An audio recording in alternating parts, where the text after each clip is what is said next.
शराब घोटाले के मामले में दिल्ली के पूर्व मुख्यमंत्री अरविंद केजरीवाल को राउस रेवेन्यू कोर्ट से बड़ी राहत मिली। मनीष सिसोदिया को बड़ी राहत मिली। ये जो राहत मिली, इस पर आम आदमी पार्टी ने प्रेस कॉन्फ्रेंस की और सीधे तौर पर यह कहा गया कि दूध का दूध और पानी का पानी आ गया। ये भारतीय जनता पार्टी के लोग जहां भ्रष्टाचार को लेकर बात कर रहे थे, जहां दिल्ली विधानसभा चुनाव से पहले इन्होंने ईडी सीबीआई लगा दी थी ताकि चुनाव जीत सके, लेकिन उसी सीबीआई को फटकार लगाई गई है। राउस रेवेन्यू कोर्ट में ईडी को फटकार लगाई गई है कि पिंजरे का तोता मत बनिए। और ये तो हम सभी जानते हैं कि जब जब चुनाव होते हैं या नजदीक आते हैं तो ये बीजेपी का फंडा रहता है कि ईडी सीबीआई भेजो और दबिश डालना शुरू करो ताकि डर का माहौल पैदा किया जा सके, और किया। और सबसे बड़ी बात है कि जो राउस रेवेन्यू कोर्ट का फैसला आया, उसके बाद ये जो गुजरात लॉबी है आज शांत है, आज ये चुप है। ऊपरी अदालत में जाएंगे, यहां करेंगे, वो करेंगे, वो सब एक अलग बात है। लेकिन इस पर विपक्ष की तरफ से भी प्रतिक्रिया आ रही है। राजस्थान के पूर्व मुख्यमंत्री अशोक गहलोत ने कहा कि ईडी सीबीआई पर इतना प्रेशर है कि उन्हें पता ही नहीं चल रहा कि काम क्या करना है, क्या नहीं करना है। और जबकि ईडी सीबीआई पर केस बन रहा है क्योंकि राउस रेवेन्यू कोर्ट ने फटकार लगाई है, तो क्या ईडी सीबीआई वाकई दबाव में काम कर रही है और सरकार इन सरकारी एजेंसियों का गलत इस्तेमाल कर रही है? इसी मुद्दे पर हम बात करेंगे। बातचीत करने के लिए हमारे साथ हमारे खास सहयोगी अमन सर हमारे साथ जुड़े। सर, बहुत बहुत स्वागत है इस प्रोग्राम में आपका। सर, जो सुरक्षा एजेंसियां हैं, जो ईडी है, सीबीआई है, रॉ है, उस पर तमाम सवाल खड़े होते रहे, यहाँ तक कि चुनाव आयोग पर सवाल खड़े होते रहे हैं। और जो राउस रेवेन्यू कोर्ट का फैसला आया, उसके बाद तो ये सब सामने आ गया है कि झूठ कौन बोल रहा था और सच कौन बोल रहा था। जी देखिए राहुल जी, बिल्कुल इसमें कोई दोहराई की बात नहीं कि जिस तरीके से जो राउस रेवेन्यू कोर्ट का फैसला आया है, उसके बाद में यहाँ आम आदमी पार्टी के अंदर एक नया जोश आता हुआ दिखाई पड़ रहा है। क्योंकि जिस तरह से अरविंद केजरीवाल दिल्ली पहुंचे हैं, प्रेस कॉन्फ्रेंस की है और तमाम तरह के इल्ज़ाम जो है बीजेपी के ऊपर लगाए हैं, पीएम मोदी के ऊपर लगाए हैं, अमित शाह जो गृह मंत्री उनके ऊपर लगाए हैं, और ये कहने का प्रयास किया है कि उनको झूठ बोलकर फंसाया गया और दिल्ली की सत्ता को हथियाने का काम किया गया। क्योंकि अगर इस तरह का मुद्दा नहीं होता तो बीजेपी के हाथों में सत्ता नहीं जाती। और ये बात अरविंद केजरीवाल कहते हुए अब दिखाई पड़ रहे हैं कि धोखाधड़ी करके या उनके ऊपर इल्जाम लगाकर सत्ता को उनसे छीना गया है। आपको याद होगा कि मनीष सिसोदिया जिनके ऊपर इल्जाम लगा, उनको 2 से भी ज्यादा सालों तक जेल के अंदर रहना पड़ा। खुद उस वक्त के मुख्यमंत्री अरविंद केजरीवाल, उनको भी उठाकर जेल में बंद कर दिया गया। तो ये तमाम सारा जो चल रहा था, सत्येंद्र जैन की बात करें, संजय सिंह की बात करें, एक तरीके से आम आदमी पार्टी की जो बड़ी लीडरशिप थी उनके ऊपर जिस तरीके से कह सकते हैं कि तमाम आरोप लगाए गए, तमाम तरह से उनको कह सकते हैं कि प्रेशर में लाने का प्रयास किया गया। और इसी वजह से चाहे सौरभ भारद्वाज हो, चाहे आतिशी हो या और तमाम सारे नेताओं एक सुर में ये बात कहते हुए दिखाई पड़े कि उनके नेताओं को जिस तरीके से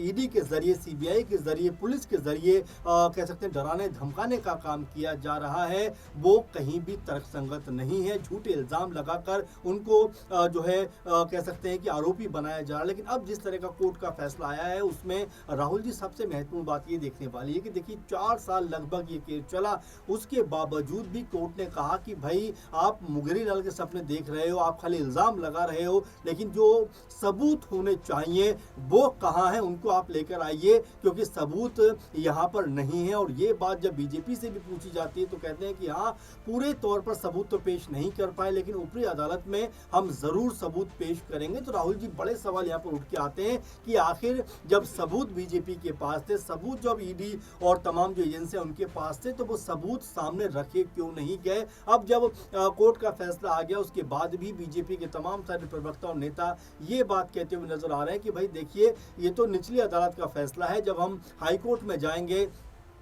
जब हाईकोर्ट में इसके ऊपर कह सकते हैं बहस होगी, तब जो है अरविंद केजरीवाल बच नहीं पाएंगे। तो ये तमाम सारी बातें बीजेपी की तरफ से कही जा रही है, लेकिन जो बात अब अरविंद केजरीवाल और तमाम आम आदमी पार्टी की तरफ से सामने रखी जा रही है, उससे ऐसा लगता है कि एक बार फिर आम आदमी पार्टी के अंदर वो पुराना वाला जोश एक बार फिर उमड़ता हुआ दिखाई पड़ रहा है। क्योंकि आपने देखा कि अरविंद केजरीवाल जब मीडिया के सामने आए थे तो उनकी आंखों से आंसू छलकते हुए दिखाई पड़े थे। वो मनीष सिसोदिया से गले लगकर रो भी पड़े। तो क्या ये आंसू अब आम आदमी पार्टी की तकदीर बदलने वाले हैं? क्योंकि एमसीडी चुनाव की बात दिल्ली में जब होंगे या इसके बाद जब विधानसभा चुनाव दिल्ली में होंगे, तो क्या एक बार फिर आम आदमी पार्टी अपनी सत्ता को हासिल करती हुई दिखाई पड़ेगी? तो ये तमाम सारी बातें जो इस समय मीडिया में चलती हुई दिखाई पड़ रही हैं। जी, और देखिए, दिल्ली के पूर्व मुख्यमंत्री अरविंद केजरीवाल ने एक प्रेस कॉन्फ्रेंस की और इस प्रेस कॉन्फ्रेंस में उन्होंने कहा कि अगर दिल्ली में दोबारा चुनाव हुआ तो लिख कर ले लीजिए कि 10 से ज्यादा सीटें भारतीय जनता पार्टी ले आए।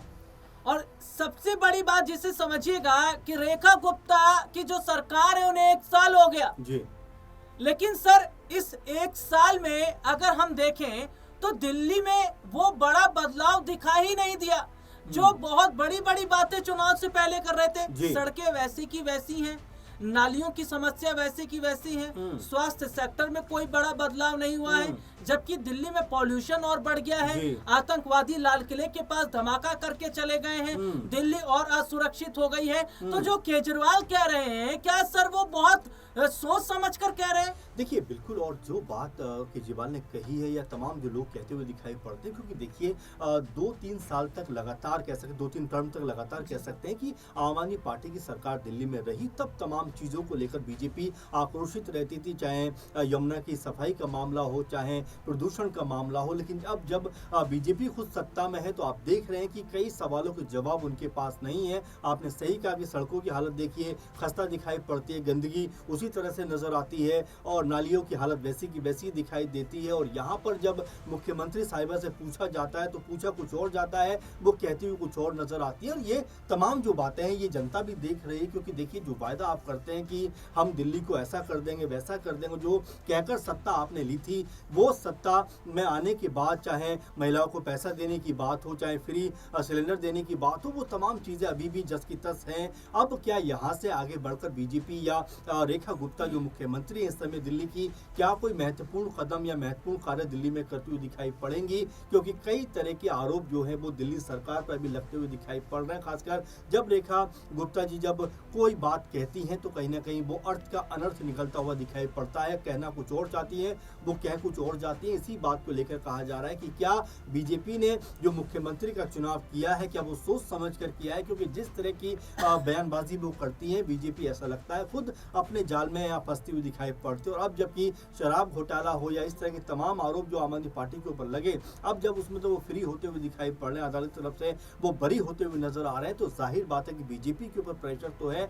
अब इस प्रेशर को बीजेपी कैसे हैंडल करेगी, क्या कुछ कहती हुई नजर आएगी? जो बातें वो कह रहे हैं वो कहीं ना कहीं ऐसा लगता है कि तर्क के आधार पर नहीं कह रहे हैं, बट वो इमोशन क्रिएट करना चाहते हैं कि देखिए निचली अदालत ने भले ही उनको छोड़ दिया है, लेकिन ऊपरी अदालत में कहीं ना कहीं उनको हम फंसा लेंगे, सबूत तमाम सारे लेकर आएंगे। तो ये तमाम सारी जो बातें हो रही हैं ये कोई बहुत पचने वाली बातें नहीं हो रही, क्योंकि अगर सबूत होते तो निचली अदालत में आपको रखने में क्या हर्ज था? तो ये ऐसी बातें हैं जिसको लेकर कहा जा सकता है कि अरविंद केजरीवाल जिस तरह दोबारा एक्टिव दिल्ली में होते हुए दिखाई पड़ते हैं, उससे आम आदमी पार्टी की जो स्थिति आने वाले दिनों में मजबूत होती हुई दिखाई पड़ेगी। जी, और क्या मेरा सवाल ये जनता से भी रहेगा कि जो दिल्ली के पूर्व मुख्यमंत्री अरविंद केजरीवाल ने कहा कि लिख कर ले लीजिए कि 10 से ज्यादा सीटें नहीं आएंगे, क्या वाकई वो सच है?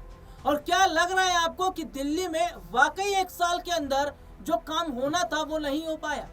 इस मुद्दे पर अपनी राय जरूर दीजिएगा। फिलहाल इजाजत दीजिए, नमस्कार।